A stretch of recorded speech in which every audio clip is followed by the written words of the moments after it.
ঢাকা জেলা উত্তর এনসিপির যুবশক্তির আহ্বায়ক সেজুতি হুসাইন বিএনপিতে যোগদান দিয়েছেন। দুপুরে ২ শতাধিক নেতাকর্মীদের নিয়ে তিনি সাভারের ব্যাংক কলোনি এলাকায় সরকার দলীয় সংসদ সদস্য ডাক্তার দেওয়ান মোহাম্মদ সালাউদ্দিন বাবুর হাতে ফুলের তোড়া দিয়ে বিএনপিতে যোগদান করেন।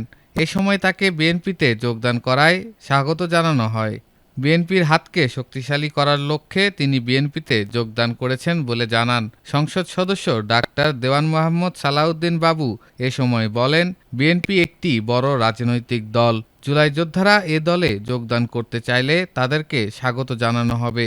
এ সময় সাভার উপজেলা পরিষদের সাবেক ভাইস চেয়ারম্যান দেওয়ান মঈন উদ্দিন বিপ্লব, সাভার পৌর বিএনপির সাধারণ সম্পাদক বদিউজ্জামান বদি উপস্থিত ছিলেন। আপনারা সকলে জানেন আমি গত 4 মাস আগেই এনসিপি থেকে পদত্যাগ করেছি।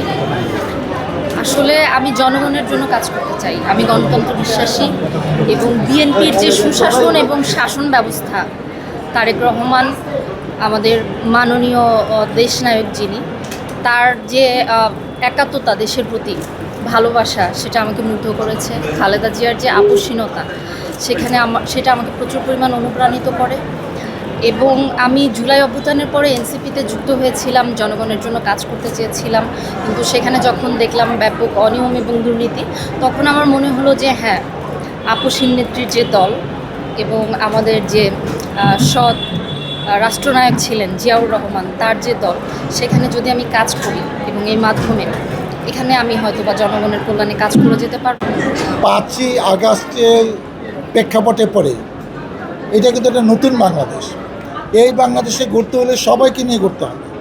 এই বাংলাদেশ গড়ার দায়িত্ব বিএনপি হয়তো দায়িত্ব পেয়েছে দেশ পরিচালনা, কিন্তু সবাইকে সাথে নিয়ে দেশটা গড়তে হবে।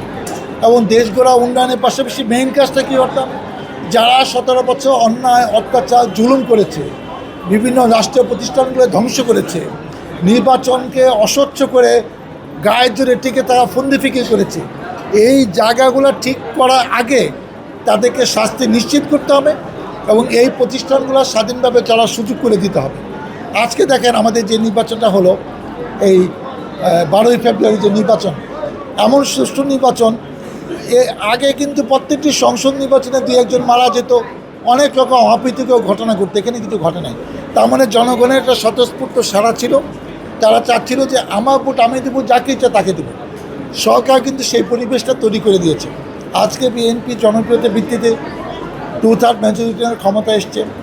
আমাদের দেশ নায়ক মাননীয় প্রধানমন্ত্রী তারেক রহমান প্রধানমন্ত্রী হয়েছেন। সে এসে অনেক রকমের পরিবর্তনের কথা বলেছে এবং আমাদেরকে যে মেসেজটা দিয়েছে, আমি যা যা বলবো এইটা সিদ্ধান্ত দলের, সরকারের, এইটা তৃণমূল পর্যায়ে পৌঁছানোর দায়িত্ব আপনাদের। এবং যেমন সংসদ চলাকালীন অবশ্যই সংসদে থাকতে হবে। আপনি কথা না বলেন, অন্যরা কি বলছে এটা জানেন, শিখেন। যেখানে যেখানে কথা বলার পরিবেশ হবে সেখানে তার শুধু উত্তর দিতে হবে। আজকে প্রেক্ষাপটে আমি যেটা বলছি, সেজুতি হুসাইন যে জুলাই যোদ্ধা আন্দোলনের সংগ্রামে ভূমিকা নিয়েছে, আমরা সবাই জানি। সাভারের যারা বাসিন্দা, সে সাভারের স্থানীয় বাসিন্দা, লেখাপড়া শিখেছে, গণবিশ্ববিদ্যালয় থেকে, জাহাঙ্গীরনগর থেকে অনার্স মাস্টার্স পাস করে রাজনীতি এসছে, সুন্দর করে কথা বলে। আমরা চাই তার মেধা, প্রজ্ঞা, দক্ষতা, অভিযোগতাতে বিএনপি পতাকা তলে ঐক্যবদ্ধ হয়ে বিএনপির পক্ষে সে কাজ করলে আমি মনে করি ইয়াং জেনারেশনের কাছে যে মেসেজটা যাবে যে আমরা সবাইকে স্কোপ দিচ্ছি। কেউ যদি নতুন করে পলিটিক্স করতে চায় করবে, আমরা যার যার যোগ্যতা অনুযায়ী মূল্যায়ন করবো, যার যার যোগ্যতা অনুযায়ী তাকে পদায়ন করব।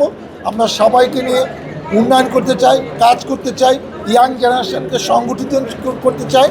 সবার আগে বাংলাদেশ তারেক রহমানের যে স্লোগান, যেটা জাতীয় স্লোগানে পরিবর্তন হয়েছে, এই চেতনা ধারণ করে আমরা এগিয়ে যেতে চাই।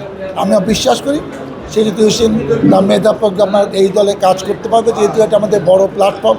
অনেক সাধারণ মানুষ আমরা কোথাও করে তাকিয়ে থাকে, সেখানে সে কথা বললে আমাদের অনেক সহায়ক ভূমিকা পাবে ইয়াং জেনারেশন মোটিভেশন কাজে। তাকে আমরা কাজে লাগাবো, সেই জন্য তাকে আমি শুভেচ্ছা অভিনন্দন জানাচ্ছি। বললেন জুলাই যোদ্ধা, এই যে জুলাই মাস আসতেছে, আমরা অবশ্যই দলের থেকে একটা সুন্দর প্রোগ্রাম করব। সেখানে যদি তাকে আমরা কিছু কথা বলার সুযোগ দিই, যে একদম সমুখ সারে নেত্রী ছিলেন, কাজ করেছেন, সবাই তাকে জুলাই যোদ্ধা হিসেবে চিনেন, তখন তো আমাদের গ্রহণযোগ্যতা এবং আমাদের মেসেজটা কিন্তু জনগণ পেয়ে যাবে যে না, আমরা জুলাই যোদ্ধাকে সাথে নিয়ে আমরা কাজটা করছি। এটা একটা ইয়াং জেনারেশনে তার অনেক ভক্ত শুভাকাঙ্ক্ষী আছে। আমি অলরেডি বলেছি কিছু কিছু যে বিভিন্ন শিক্ষা প্রতিষ্ঠানে ফিমেলদের পার্সোনাল হাইজিন স্যানিটেশন এইসব প্রোগ্রামে এবং যেখানে যেখানে তাকে নিয়ে কাজ করলে ইয়াং জেনারেশন আগ্রহ নিয়ে সেই সব অনুষ্ঠানে আসবে, আমরা সেই সব জায়গায় তাকে কাজে লাগাবো।